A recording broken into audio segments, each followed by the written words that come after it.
still want to spend the time? No.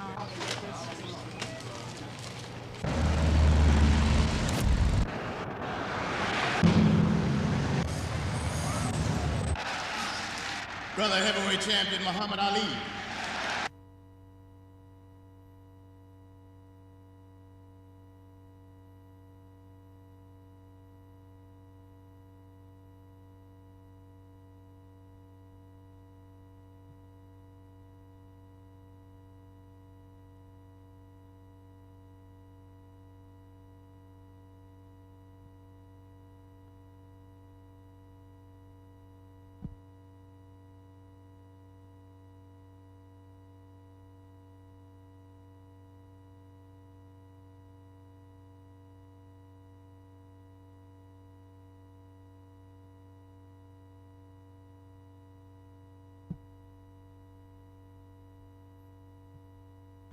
He has wasted little time asserting his leadership, appointing a woman minister, making overtures to other black leaders, upgrading and expanding the Muslim educational system, and focusing the organization's attention on crime and the quality of black life.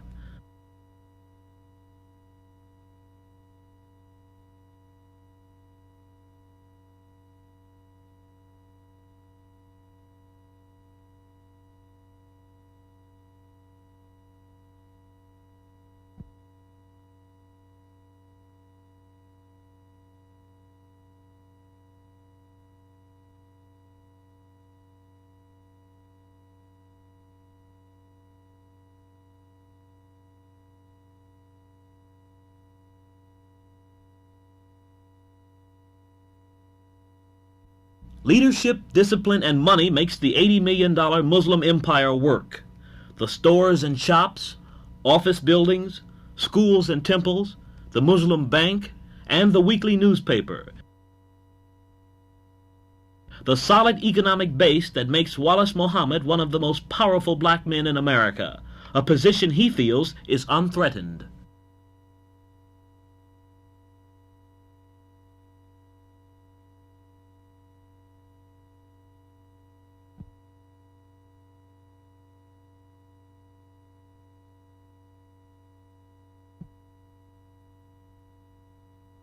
Wallace Muhammad's rise to power has been smooth. His shift in direction has met no real opposition. The Muslims are entering a new stage of development, broadening their base, a move that could make them the most potent black organization in the country. Randy Daniels, CBS News, Chicago.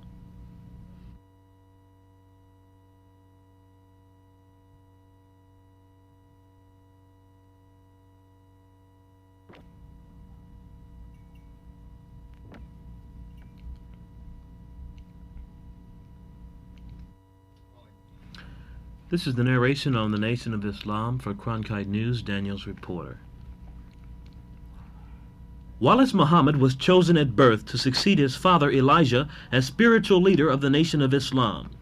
The death of Elijah Muhammad spawned rumors that there would be a power struggle within the family, that New York's Abdul Farrakhan, the fiery, articulate spokesman for the Muslims, would cause a rift in the organization and take independent control of the powerful Harlem Temple.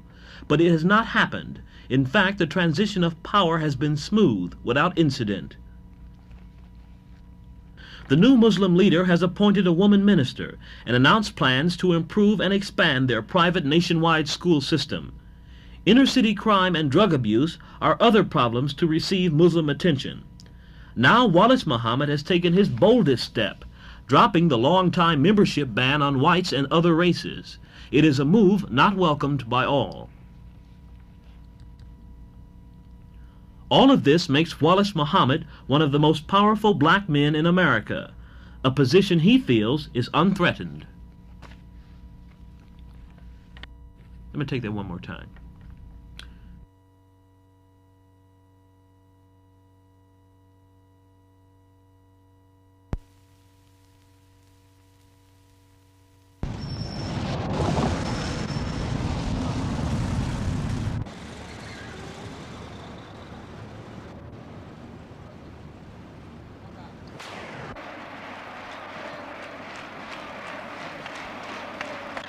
Long live Muhammad! Long live Muhammad!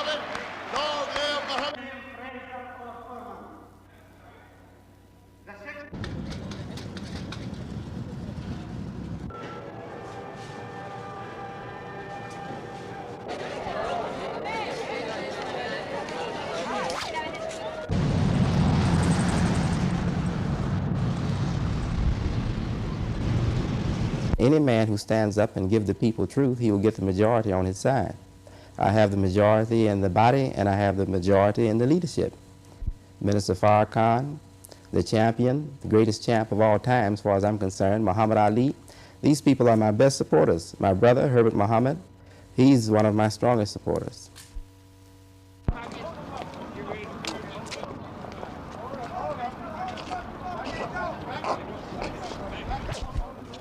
Not only in the movement, but there are those outside of the Nation of Islam too. We are not politicians. We follow the dictates of divine guidance. And we know what we are doing is right in its own time, and we can't change it.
Another 20 seconds until he has it.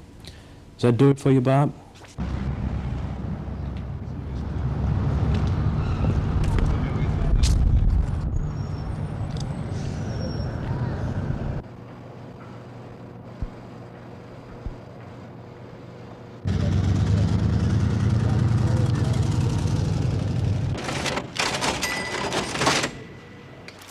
All right, listen.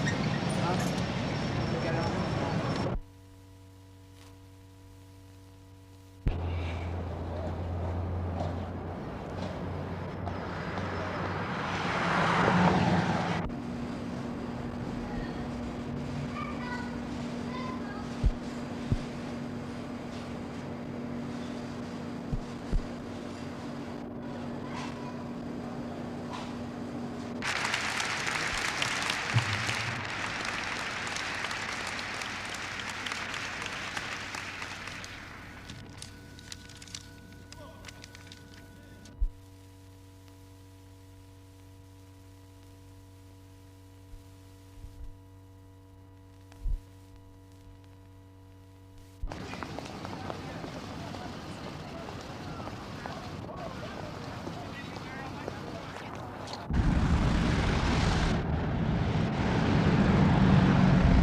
Elijah Muhammad, to all of the ministers and faithful followers, friends, and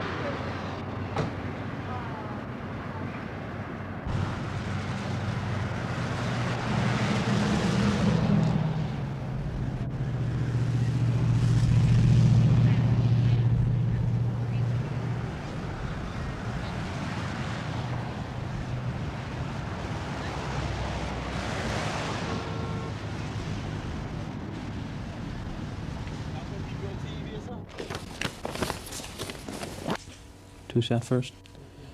You're on a two-shot, right? Okay, Minister Wallace, before we begin the interview, he is taking a technical shot, which we call an establisher shot, which is a wide shot of me talking to you. He doesn't want you to say anything at this point until he concludes this shot. The purpose of this particular shot is to edit together with the isolated portion of film of you talking during the interview. And this particular shot gives us the opportunity. Slating interview with the Honorable Wallace Muhammad, Supreme Minister of the Nation of Islam. Mr. Muhammad, since your ascent to leadership of the Nation of Islam, have you decided any particular direction that you feel the nation should go? Well, I would say that I have decided to work hard to keep the nation moving in the direction that it was planned to go in, and that it has always gone in. And that direction is in the direction of truth, freedom, justice, and equality for the black man in America, which is good for anybody. It's good for everybody else. So there are no new directions. The directions are the same. In the early days of this movement, 1930s, early 30s, and late 40s, I recall the late 40s myself. I remember the teachings. And in the teachings, we were always reminded not to refer to our movement as a race, but to refer to it as a nation. And the leader would say, a nation includes all.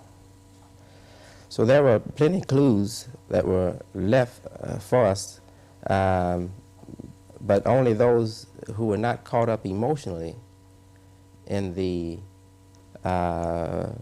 blackness of the movement would be sober enough to find or detect these clues. There are many such clues, and I, as a young man, I studied the teachings of my father, and I saw these clues. And I began working on them and organizing them and putting together a kind of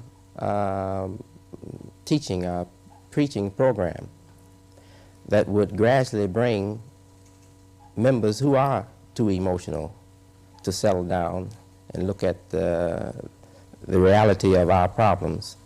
I would make a gradual program of gradual steps toward bringing the religion out as it was intended to be brought out. There have been a number of people who suggest that the nation has taken a different course with the announcement that whites and other races would be allowed to become part of the Nation of Islam.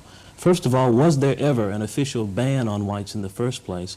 And does this proclamation represent any shift at all in direction? Yes, it does. There was a ban on whites. No whites were permitted to come into our meetings, that is, private meetings.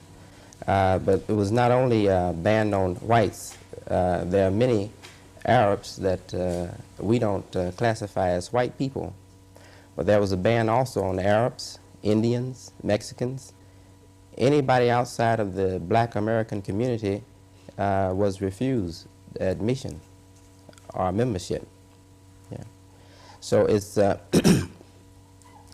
it's quite involved. The Nation of Islam is not a physical movement. It's a spiritual movement, a human movement, and it's designed to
Speak.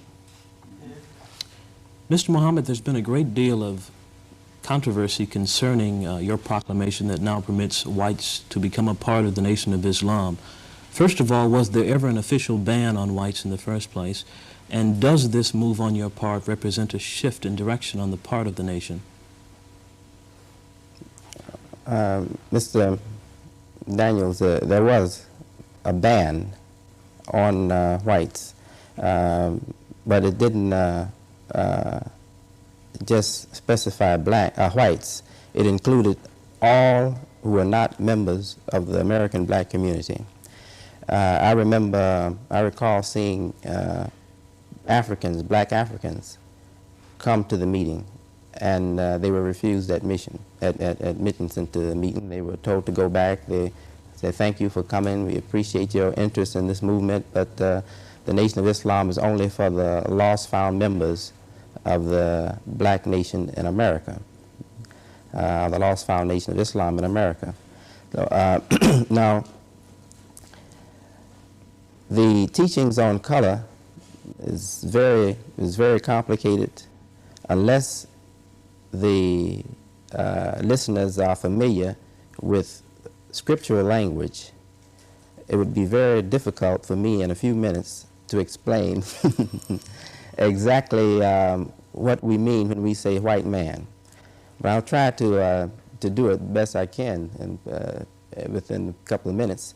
The teachings of one master, Farad Muhammad, he's called Farad Muhammad, was that the white man is not a white man. He said he asked the question, he gave a kind of catechism to the Nation of Islam, to my father and the Nation of Islam, and one of the questions is, he said, who is the colored man?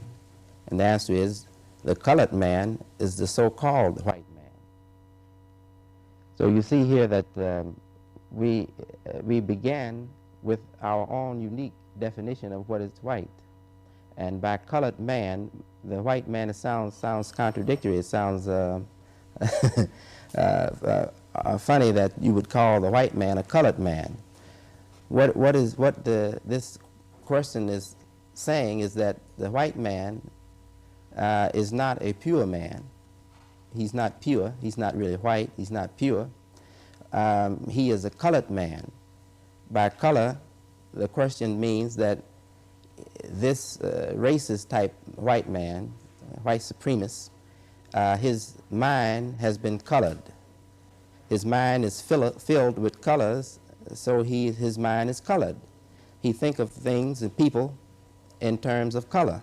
So he is a colored man or a colored mind. And this is what was rejected. It was the colored mind, or the so-called white man.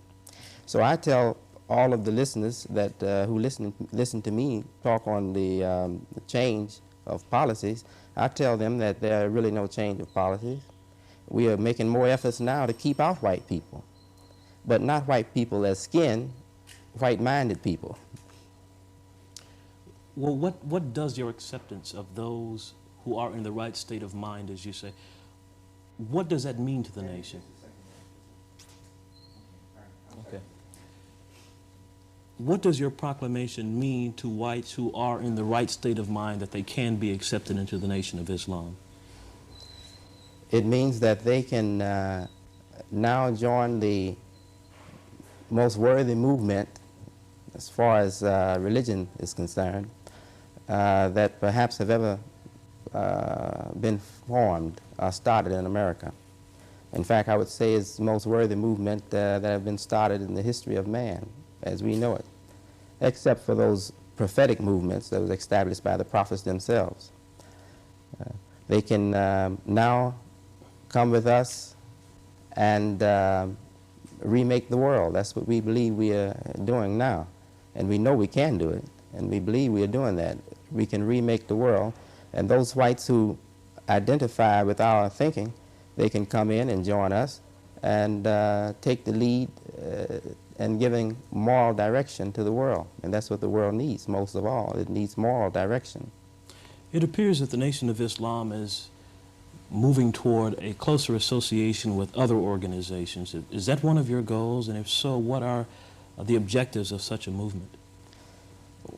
We feel that now is the time for us to translate our language into the language of the general public.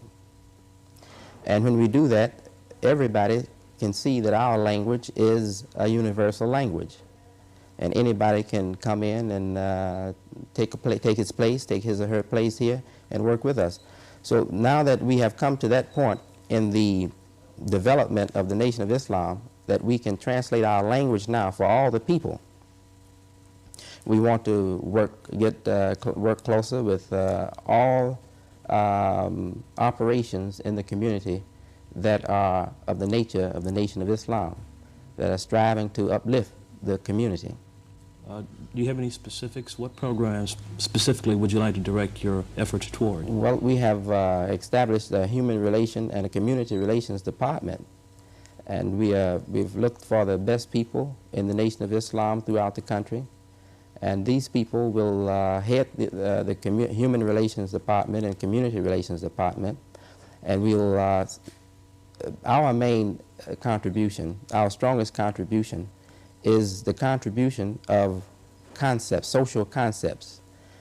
That's where I feel, and the majority of the leaders in the Nation of Islam, we feel that our strength is in our ability to propagate clear, simple social concepts. To us, man means mind, and woman is mind too. Woman means the womb of mind. Mind, whether the mind belongs to a male body or a female body, the mind first get its birth and growth in the womb of the female. So this new interpretation, it brings about a kind of a new dignity, a new self-respect, a value, a new value of self, a higher value of self. And these concepts, these new concepts, social concepts, are the things that we take pride in as our most valuable contributions to the society. Some of you might think that, well, your business accomplishments, these are terrific, you know. Well, these are terrific, but these are terrific accomplishments simply because we have found a base to stand on, and that's clear, correct, true to nature social concepts. What about the nation's position at this point? Do you feel that by redefining the terms and by enlightening the general public on where the nation is, that it will prove beneficial in terms of gaining more members? Do you think that the Nation of Islam is something that more and more blacks will consider now? Yes, our hopes are that we will convince those who are interested that we have an alternative culture and an alternative morality. We are not dedicated or pledged to establish Islam at any cost or to force people to come into something that they don't like. But those people who are really interested and like and see the value in what we are doing, we just want to show them that we do have an alternative. And it is a good, safe, sure alternative for all people if they want to become a part of it. We feel that if we can establish correct definitions again, people can talk and communicate without problems, can understand each other, we believe that we would have done our part to correct the wrongs in the world. And if we did no more, this would be good enough. But we hope to do much more. Minister Wallace, for so many years, whites and some blacks perceived the Nation of Islam as a group of eccentric, if not half-crazy.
Okay. Minister Wallace, for so many years, the Nation of Islam was projected as filled with religious zealots, people who were inclined to establish Islam, whatever the cost. How do you change such an image in such a short period of time and attract the very people that you want to reach out to now? Doesn't that image still stick in their minds? Yes, yes, it does. It's regretful that human beings, like plants, generally fall into a seasonal thing, you see. And there's a season for coldness, then there's a season for warmth. And when the season for warmth came for us as a Nation of Islam, we were excited, and it was more a physical thing than anything else for many of us. We were giving our minds and attention to, well, rituals more than real knowledge. Practice, the principles of belief and practice. We were giving ourselves to more a ritualistic type thing. We were concerned about how close the hair was cut. The head should be clean, the face should stay clean all the time. The body had to be fully dressed with a suit and white shirt and bow tie, and you were to walk always as a soldier. Wherever you were, you should stand up straight and walk as a soldier. So we were in uniform all the time, you see, and that was just I think a seasonal manifestation. Was there a purpose there, though? There was a purpose. The purpose was to bring about uniformity and discipline the group. We came from undisciplined lives, most of us, in the early history of the Nation of Islam. In the middle history, and then during the middle time before me, we came from lives that showed little or no discipline at all. So the Nation of Islam put heavy emphasis on discipline. And that's why you perhaps observe the rigidity of the believers, how they walk and how they stick to what they have to say and never back off of it. That was necessary, and we accomplished a great deal during that time. But now the season has come for fruit to bear. The fruit must be born now, must come to bear. And if we stay in that physical image, we won't bear intellectual mental fruit. So we realize now that we have to stop putting emphasis upon physical uniform and start putting emphasis upon the uniformity of morals, the morality, and intelligence. I think that what you will see now in the Nation of Islam will be a new kind of discipline, a more sophisticated discipline. Believers are now saying that they're conscious of giving themselves to the winds of emotions, and they question themselves when they're fed emotional arousing words, messages. They question themselves and say, well, am I responding to this because I'm black, or am I responding to this because I have been overcome by blackness? You see? So we still have a discipline, but it's a more sophisticated discipline. There are those who also suggest that since your ascent to leadership of the Nation of Islam, that there is internal strife, that you personally could never hold the nation together, that Minister Wallace is not calling the shots. Would you address yourself to that? Oh, yes, I will. Well, first I'd say that I don't feel that Minister Wallace can hold the Nation of Islam by himself. I don't think I can hold the Nation of Islam by myself. I don't think any other man could hold the Nation of Islam by himself. We have to have something that all the people can identify with, the majority can identify with, and the majority can accept and feel as though it is theirs, that they are part of it, it belongs to them. And that's truth. Challenging the leadership, challenging my office, they are my best support. The Nation of Islam has some rather wide contacts, financial contacts in the Middle East, are very well respected in the Middle East. Can we anticipate, with the large amount of surplus oil money that is in the possession of Middle Eastern oil countries, that we can see some investments in the United States that are in conjunction with the Nation of Islam? I believe that that's conceivable, but right now what we're interested in is improvement, expansion. We want to expand our universities of Islam, so we're interested in scholarships that have been offered to us from overseas, from Muslim countries, Arab countries. They have offered scholarships and they have offered to exchange students with us. We are interested in that. They have offered even to help us staff our schools. We're interested in that more than we're interested in financial investments. But we do hope that anybody with a lot of money and don't know what to do with it, we hope that they will see that the Nation of Islam is doing something that is truly unique and phenomenal in the black community as far as establishing businesses and employing members of the black community. Here in Chicago, the Nation of Islam has employed, has 1,000, better than 1,000 now in our employment right here in Chicago. So if anyone has a lot of money, and like the Arabs, and many of them, they have a lot of money, and they're looking for worthy causes, and we hope that they will recognize ours as the most worthy cause. Just one other question, sir. There are those who suggest that there might be discontentment with the acceptance of whites in the Nation of Islam, and that really that your proclamation only means that the door is ajar, but it's not wide open to whites. Could you spell out that proclamation for us? Well, I think I can. In our struggles, they have also told us that some of them, and they represent a minority too, they have told us that this is a wrong move. You're letting the whites in now. You know. Well, if we were politicians, maybe we would go back and rewrite our plans, you see, and head up a little bit. They could see us right, you know. But I don't insist that people clear their heads up. Some people have a right to go around with heads not cleared up. They've suffered so much, so I can understand it. But we have to do what we have to.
about it? How much speed? No, you don't. Huh? How much speed? How about it? How about it, brother man?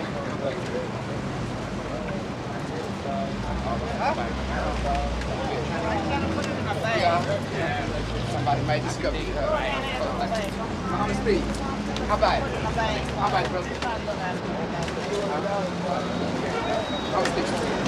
Ladies, how much speed? How about it? All right. How about it, brother? How much speed?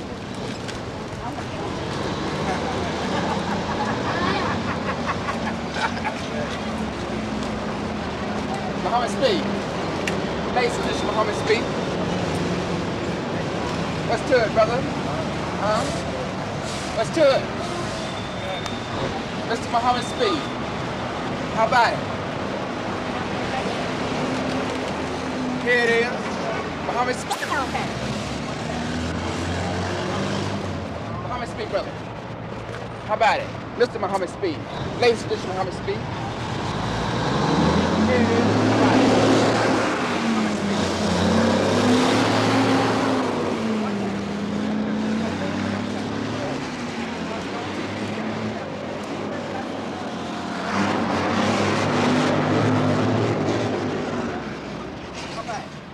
Ladies and gentlemen, Muhammad speed. How about it, sister?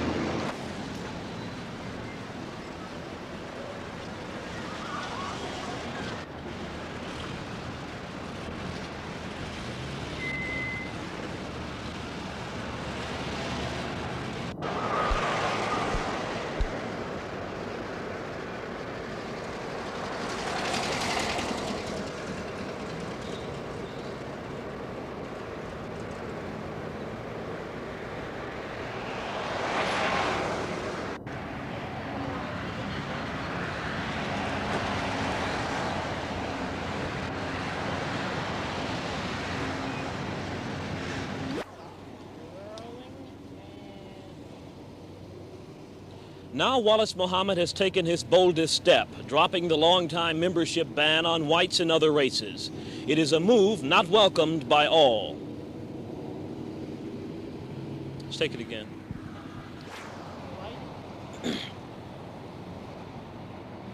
Now Wallace Muhammad has taken his boldest step, dropping the long-time members. Now Wallace Muhammad has taken his boldest step yet, dropping the long-time membership ban on whites and other races. It is a move not welcomed by all.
Yeah, that's what I did.